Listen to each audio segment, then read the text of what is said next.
안녕하십니까. 울산저널 박 기자입니다. 교수님 안녕하세요. 김승석의 묵자읽기 이제 7번째 시간으로 접어들었습니다.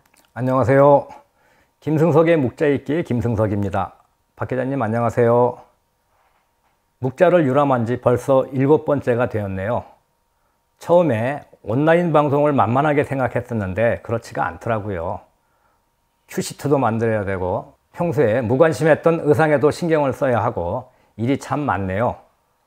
무엇보다 TV 출연할 때는 2, 3분 하던 분장을 여기서는 2, 30분 동안 해야 하고요. 조명시설도 부족하여 시간이 많이 걸리더라고요. 리허설도 생각보다 많이 해야 하고 쉬운 일이 하나도 없는 것 같아요. 방송은 분업화가 돼 있지만 우리는 일손이 부족하니까 시간이 훨씬 더 걸리는 것 같습니다. 전 매사에 최선을 다하시는 교수님께 깊은 감명을 받았습니다. 특히 수차례 리허설을 진행하시는 동안 여러 회차분의 원고를 통째로 외우시는 걸 보고 새삼 교수님께서 스마트하시다는 생각을 하게 됐습니다. 박 기자가 차분하게 진행한 덕분에 저도 방송하는데 한결 부드러워졌어요. 자, 그럼 7번째 방송 시작해 볼까요? 지난 시간에 묵자의 출신에 대해 상세히 확인해 봤습니다. 출신지와 국적이 중요한 이유가 학문적, 사상적 배경과 관련되어 있기 때문이라고 하셨는데요. 교수님, 지난 시간 내용 간략하게 정리해 주시고 오늘 내용도 말씀 부탁드립니다. 묵자의 활동 지역이 주로 노나라였음을 확인했고요. 역마살이 끼었는지 여러 나라를 돌아다니면서 활동했다고 말씀을 드렸습니다. 그리고 스스로 천민을 의미하는 빈명이라거나 북방지 비인으로 표현하는 것으로 봤을 때 묵자가 수공업자나 축성기술자와 같이 신분이 낮은 계급의 출신이었음을 짐작할 수 있다고 했지요. 6번의 방송을 통해 묵자 신상털기를 했지만 사실상 알아낸 건 양쪽으로 많지 않은 것 같습니다. 성은 모르고 이름은 적이라는 사실, 춘추시대 말에 태어나 전국시대 초까지 살았다는 것, 노나라 출신이고 여러 나라를 돌아다니며 활동했다는 것 정도죠. 신상털기는 그 자체가 목적이 아니라 이를 통해서 묵자의 사상에 좀 더 정확하게 접근하는 데 그 목적이 있다고 할 수 있습니다. 오늘은 묵자라는 책이 어떻게 전해졌는지 확인해 보도록 하겠습니다. 교수님, 지난번에 설명하실 때 진시황 이후에 묵가가 갑자기 사라졌다고 하셨잖아요. 그리고 사마천 같은 역사학자도 묵자에 대해 잘 모르고 있었고 묵자라는 책도 사라진 거 아닌가요? 와, 박 기자님 엄청 예리하시네요. 진시황의 중국 통일 이후 100년 만에 묵자와 묵가의 존재는 거의 사라졌다고 볼 수 있지요. 몇몇 사람들이 묵자를 간간히 언급하기는 하지만 묵자라는 책도 거의 읽혀지지 않았습니다. 교수님과 묵자 공부를 하다 보니 저도 모르게 심취해서 그런 것 같습니다. 그럼 묵자라는 책은 어떻게 발견되었나요? 아이러니하게도 불교와 도교의 덕분입니다. 불교가 중국에 처음 도입되었을 때 포교를 위해 불경을 중국어로 번역하지 않을 수 없었지요. 그런데 초기에는 승려들이 중국의 전통적인 유가와 도가의 사상을 빌려 백성들에게 불교의 교리를 이해시키려고 하였고 또 그런 방식으로 불경을 번역했지요. 유가와 도가로 불경을 이해하고 번역한다? 잘 이해가 되지 않습니다. 대표적인 예를 하나 들어보겠습니다. 반야심경에 색즉 시공, 공즉 시색이라는 말이 나오는데 색은 곧 공이고 공은 곧 색이다 라고 직역할 수 있습니다. 여기에서 색은 물질적 현상을 가리키며 공은 실체가 없는 상태를 말하지요. 그런데 이 공의 개념을 쉽게 이해시키기 위하여 그들에게 익숙한 도가의 무 개념을 차용하여 설명하고자 했습니다. 불교의 이치를 설명하기 위해 도가를 차용했다는 것이군요. 네, 그렇습니다. 뿌리가 다른 사상에 다른 개념을 차용한 것이지요. 이러한 불교를 격이불교라고 하는데 중국의 초기 불교라고 이해하시면 됩니다. 그런데 이와 같은 시도는 불교의 중국화에 어느 정도 기여하지만 시간이 지남에 따라 필연적으로 많은 문제점이 드러나게 되었지요. 이러한 문제점을 극복하기 위하여 불교계는 방대한 경전을 수집하고 외국의 승려들을 모아 새로운 번역 사업에 몰두하게 됩니다. 이것이 대략 5세기 초의 일입니다. 이러한 움직임에 민간 사상으로 발전해온 도교가 크게 자극을 받게 되지요. 그래서 도교에 관한 서적을 광범하게 수집하는데 이때 대나무에 쓴 묵자라는 죽간이 도장에 들어가게 됩니다. 도교 서원에서 수집한 책이나 그들이 편찬한 책을 도장 또는 도장경이라고 하지요. 그렇다면 묵자를 도교에서 보관하게 됐다고 하셨는데 묵자 사상과 도교는 어떤 관계가 있나요? 묵자는 도가나 도교와 아무런 관계가 없습니다. 그래서 제가 아이러니하다고 말씀을 드린 겁니다. 그렇게 1000년 이상 도교 서원에 보관되어 있다가 청나라 때 발견되지요. 오랜 세월이 지나면서 죽간을 이어주는 가죽끈이 삭아서 끊어지고 대나무 조각이 섞여 뒤죽박죽 되었습니다. 이러한 현상을 착간이라고 하는데 일부는 유실되어 없어지고 또 일부는 순서가 뒤바뀌어 읽을 수 없을 정도였습니다. 복원하는 작업이 필요했겠는데요. 뒤바뀐 죽간의 순서를 하나하나 맞추어 지금의 묵자라는 책이 나오게 되었지요.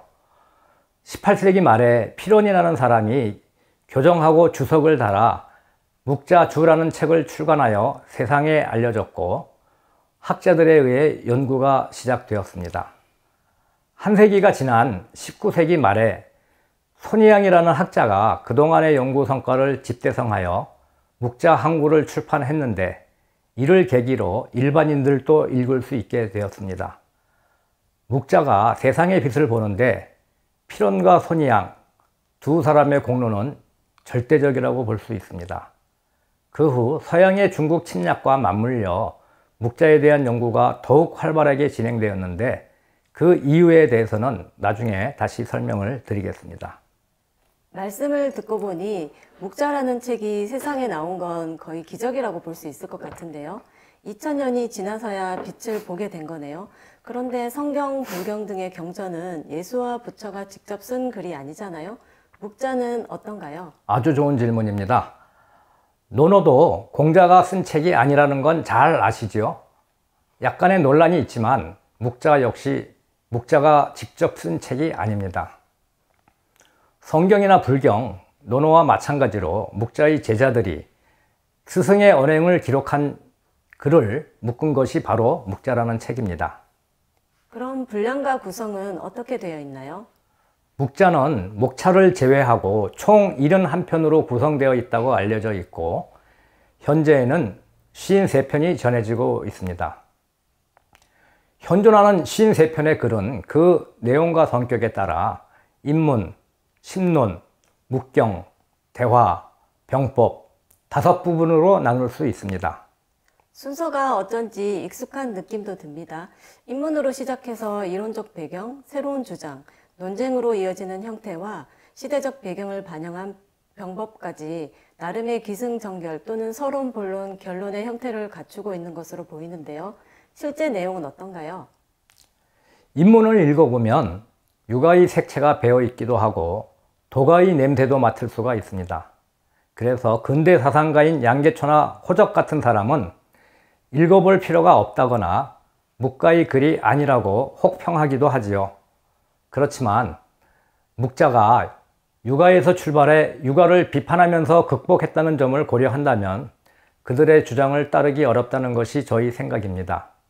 인문은 내용면에서 묵자의 핵심 주장인 심론의 도입부에 해당한다고 볼 수 있습니다. 심론이라면 10가지 이론인가요? 네, 그렇습니다. 묵자의 핵심적인 10가지 주장을 담고 있습니다. 각각의 주장은 상중하로 구분되어 총 30편으로 구성되어 있고 여기에 10가지 주장과 관련한 육아를 비판한 비유, 상하 2편을 더해 모두 32편으로 되어 있지요. 그런데 불행하게도 이 가운데 8편이 없어져서 지금은 24편만이 전해지고 있습니다. 8편을 모두 찾아 묵자라는 책이 완전히 복원되면 좋겠습니다. 그럼 10가지 핵심적인 이론에는 어떤 게 있을까요? 하나씩 살펴볼까요? 상현은 현명한 사람을 존중해야 한다. 상동은 같아짐을 존중한다. 또는 윗사람과 같아져야 한다는 의미고요. 겸해는 두루 사랑하라는 뜻인데 묵자를 대표하는 핵심 사상입니다. 비공은 공격전쟁을 비판한다. 절용은 절약하여 사용한다. 절장은 장래를 간소화하라. 천지는 하늘의 뜻. 명귀는 귀신을 밝힌다. 비약은 음악을 비판한다. 비명은 운명론을 비판한다는 뜻입니다. 심론의 자세한 내용과 그 의미에 대해서는 차차 설명을 드리겠습니다. 교수님 질문이 있습니다. 10가지 이론이 모두 상중하로 구성되어 있다고 하셨는데 각 이론이 상중하로 이어져 있다는 의미인가요? 아닙니다. 심론은 모두 상중하로 되어 있는데 예를 들면 겸해는 겸해상, 겸해중, 겸해하 이렇게 세 편으로 구성되어 있다는 이야기입니다. 그런데 상중하의 내용은 크게 다르지가 않습니다. 장자와 한비자에 의하면 묵자가 죽은 이후 묵가는 지역적으로 분산되어 3개의 분파를 형성했습니다. 이를 삼묵이라고 부르는데 이들 세 분파가 사용하던 교재를 모아 상중하로 편집하여 한 권의 책으로 만들었다고 추정됩니다. 오늘은 한나라 이후 사라졌던 묵자책이 다시 발견되고 뒤죽박죽 됐던 죽간을 하나하나 맞춰 지금의 묵자가 됐다는 내용을 들었습니다. 묵자의 5부분인 인문, 심론, 묵경, 대화, 병법 가운데 인문과 심론의 내용을 살펴봤습니다. 교수님, 다음 시간 내용 간략하게 소개해 주시겠어요?